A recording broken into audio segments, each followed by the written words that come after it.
gangs? I see these thugs as such a huge issue today. Hannah Dreyer, could you respond to Sarah's question? Yeah, I mean, there's this idea that white people aren't part of gangs, and white people absolutely are. And we're seeing a real rise in hate crimes and white supremacist groups. And I think we tend to talk more about groups like MS-13 because that's what politicians are talking about. Commented on our website, I don't care about the various terms being used in sports betting any more than I care about the slang used by drug addicts to describe their paraphernalia or their high. The direction we are headed is problematic. I am concerned about upcoming generations who will be raised with the idea that gambling is an upright pastime. It is not and never will be. Doctor? Not just upcoming generations, it's our current generation. This is the digital natives. They are growing up with gambling as part of their culture, their lexicon, and available in every household. Again, one of our concerns is to talk about how to prevent gambling addiction at an early age. It's the same thing. How do you prevent tobacco, or how do you prevent alcohol or other forms of addiction at early age? It's talk about education. It's about having proper mentorship. It's about having the proper messaging out there. Politics. On Tuesday, indictments were unsealed for the businessman, two associates, and Robin Hayes, a former 5-term member of the U.S. House, who, for the moment, still chairs the state Republican Party. Meredith College political science professor David McLennan. I don't think any other way to say it except for devastating. The party is reeling, and it's hard to imagine how you pull the party back together. Right now, but MS-13 is less than 1% of U.S. gang members. They account for less than 1% of U.S. gang murders. And in the meantime, we're seeing a lot of hate-driven murders and violence and a real rise in white supremacy. Sandy tweeted, what about gangs in rural areas? Are they prevalent there? And if so, what do they look like? Agent Giz? Yeah, I think you see gangs in all communities to one extent or another, and a lot of it is like I mentioned earlier, these neighborhood-based gangs that, and most of them are ethnically driven.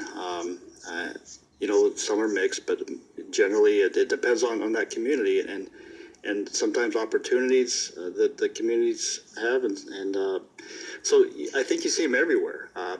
Obviously, inner cities, bigger cities, you're going to see much more, and it's going to be a bigger issue. But I don't think you want to rule out the fact that gangs can exist everywhere. Before we are out of time, Francisco, I wonder if you could briefly just speak to those folks in communities that are trying to do something about gang violence. Was there something that you, and also Mark, I'd like to hear from you before we let you go, something that you would say to them, Francisco, in terms of what you found works in dealing with gang violence from your experience, briefly? Well, what I think works is, first of all, any program has to meet the kids where they are.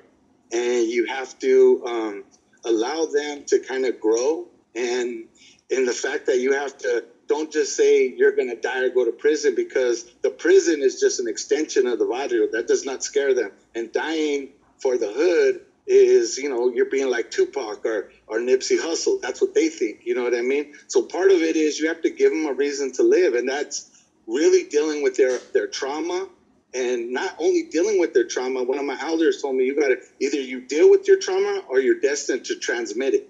And that's what you have to deal with. So that trauma is very important, because they could get a good job, but if they can't handle the emotional issues that come up, they're going to revert back to what they know. So you have to cultivate that. And I think any program out there in the United States has to do that. Rural communities, big cities. I mean, I work with gang programs across the nation. I'm leaving to California today to go to a healing communities conference at the California Endowment. I mean, these are different things that you have to do. You have to deal with the healing. I mean, just like Father Greg Boyle from Homeboy Industries talks about, either we have, our youth are facing a lethal dose of hopelessness. And if we don't give them hope, they feel like they have no reason to live. That they always get the bad end of the stick. And one thing you have to realize, a lot of youth that see violence the very first time, it's domestic violence. So this issue is connected to a lot of things, not just youth violence. So we, even in white supremacist gangs,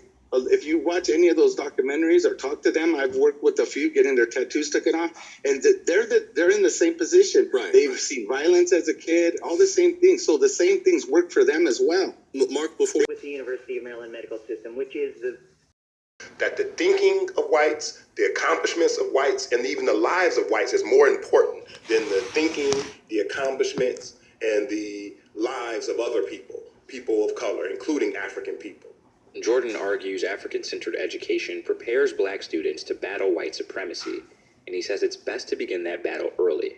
A lot of the things that I learned in school definitely molded me into a person that I am today that I feel like has a more informed view about the world. Darius Glenn is 24. He's a poet and musician.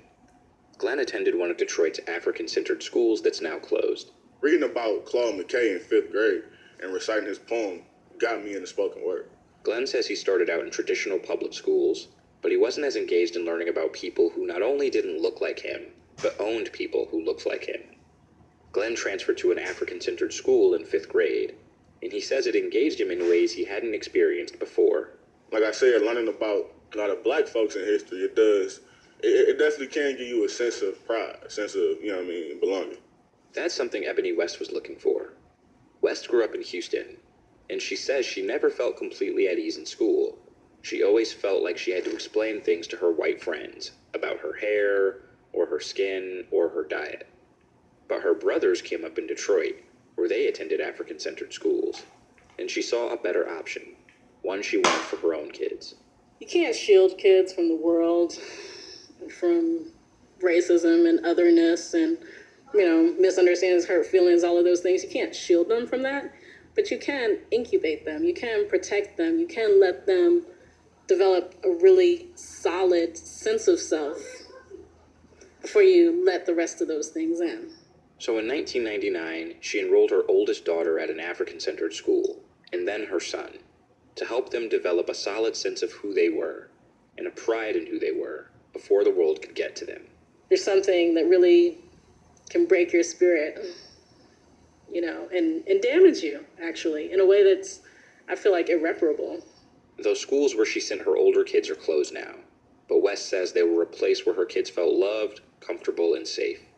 And she says that's the best environment for anyone to learn in. For Here and Now,